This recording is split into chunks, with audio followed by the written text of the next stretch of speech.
Gracias.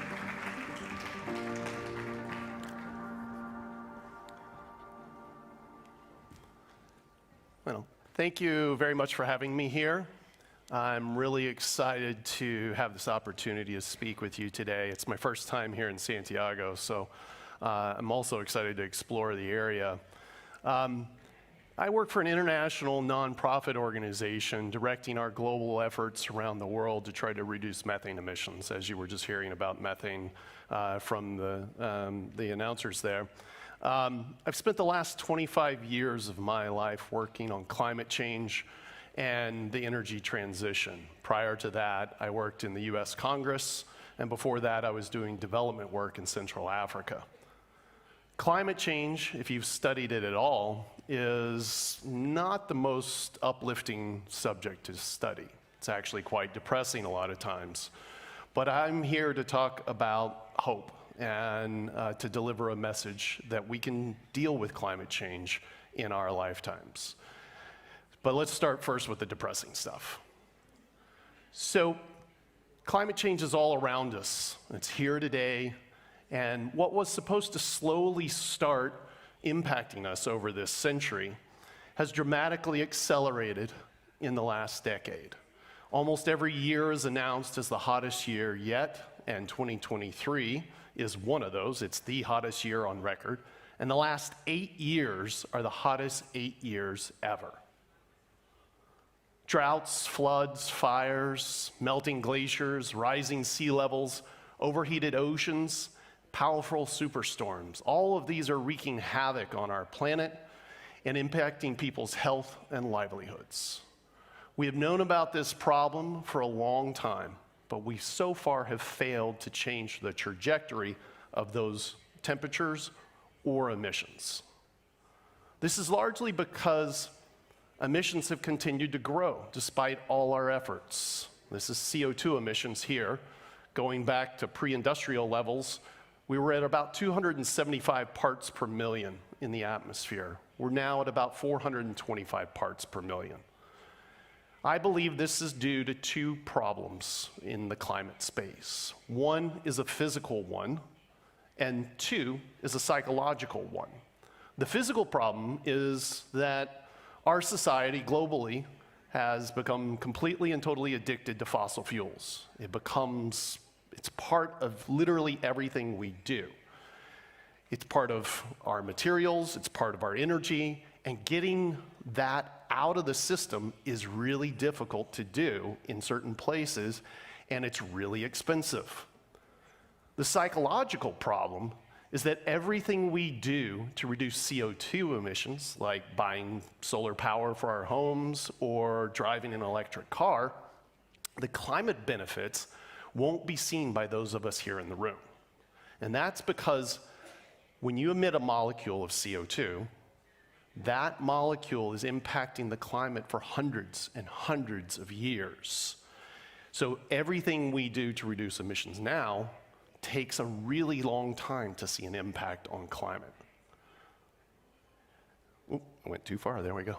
And this leads to one last psychological problem: despair.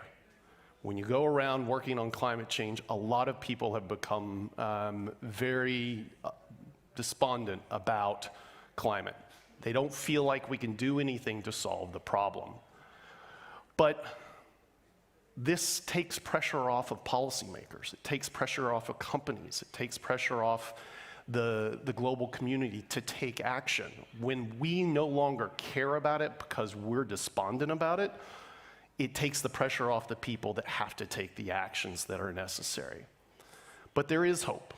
In 2000, a study was published by James Hansen looking at non-CO2 climate pollutants and their impact on temperature. The study documented for the very first time the hope that we can bend that curve on temperature, that we can start to bring it down. These pollutants, HFCs, ozone, black carbon, and methane, are known by a couple of names that describe how they impact the climate: super pollutants or short-lived climate pollutants. And this is because they are really powerful at impacting the climate, but they only have a very short life in the atmosphere, usually only a couple of decades, unlike CO2.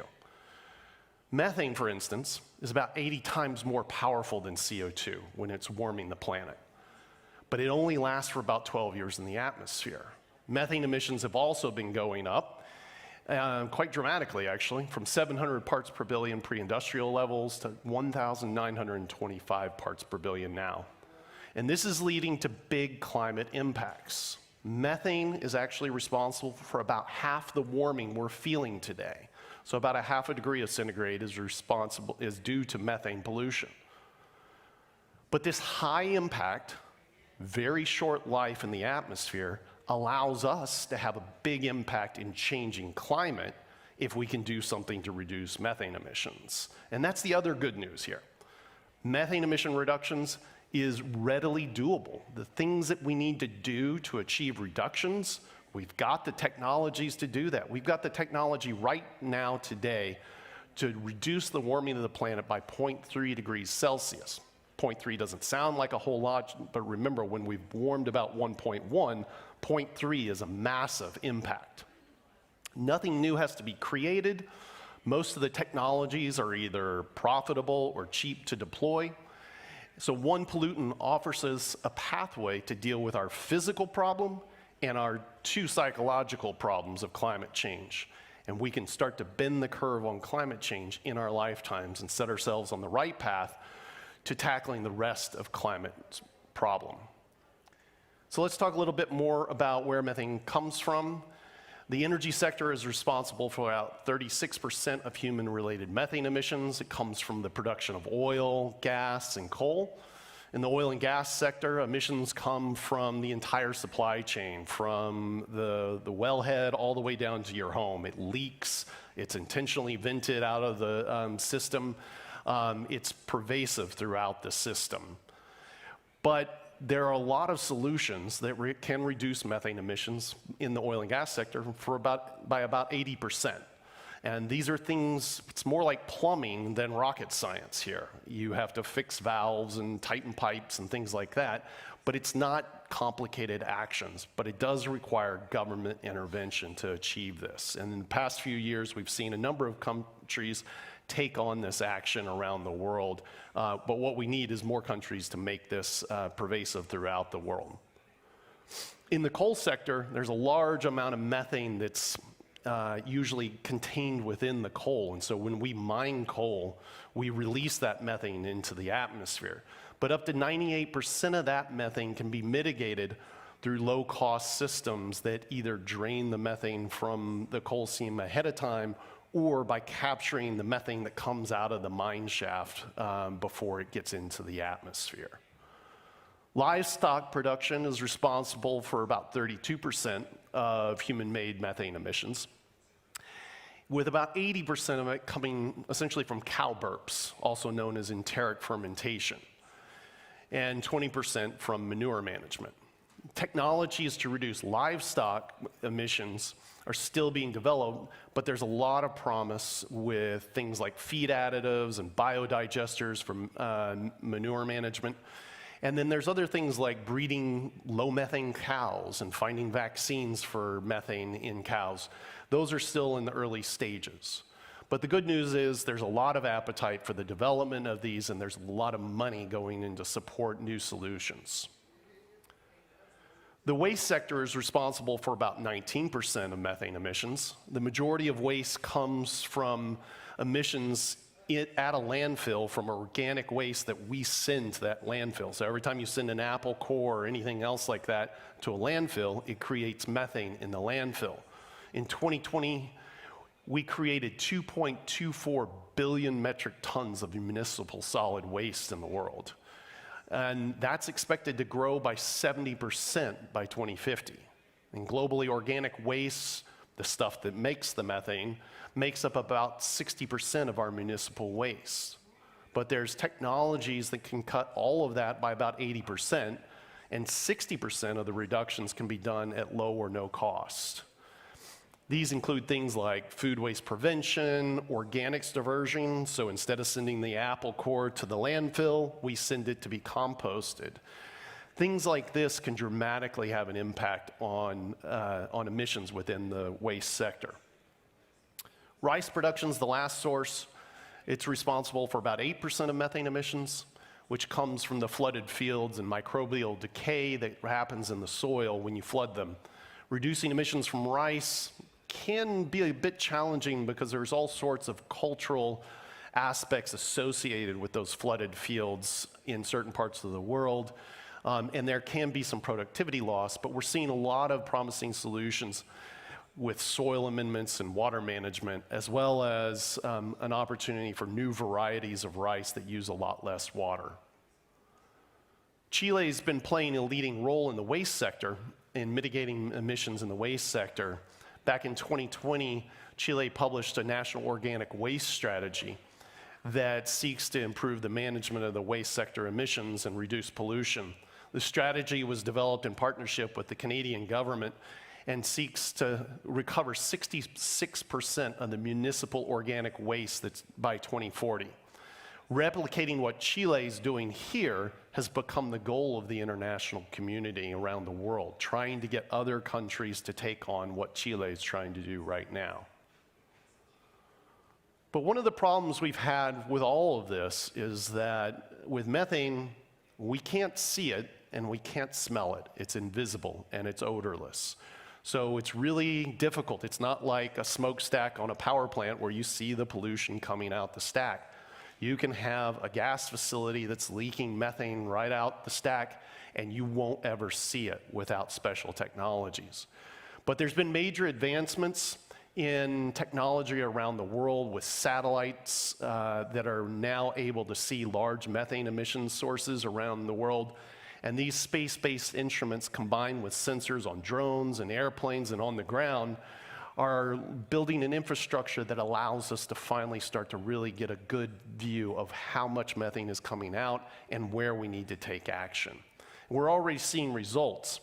It seems like every day we see new reports of major methane emission release events detected by these satellites. And in 2024, we're going to see the launch of several new satellites that's only going to increase our awareness of this.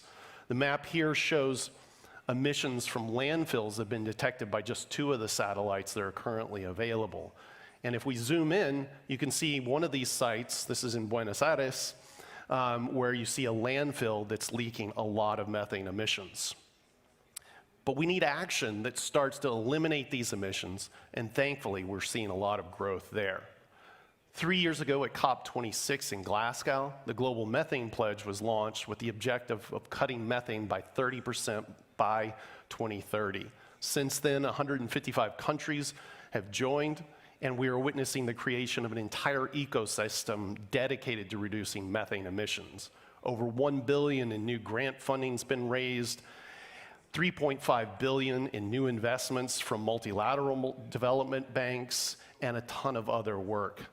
We've seen a number of countries put forth new policies for oil and gas, also for waste, and we're seeing big investments to find new solutions to reduce methane emissions from the agriculture sector, especially from enteric fermentation. In fact, there's an organization based here in Chile called the Global Methane Hub that is supporting a massive investment into finding new technical solutions for enteric fermentation. Again, cow burps. Another global initiative that's been launched is one to target the waste sector to try to reduce 1 million metric tons of methane annually. And this is set to unlock about $10 billion in public and private investment. The Inter-American Development Bank has also launched a project here in Latin America and the Caribbean that's already put $372 million into several projects here in the region. This progress gives me hope, but it must be just the start.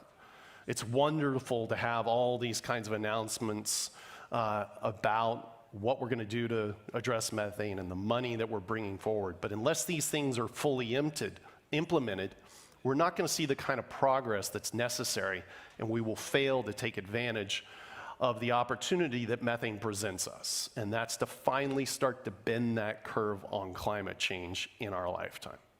I thank you for your time, and I wish you a wonderful Congreso de Futuro.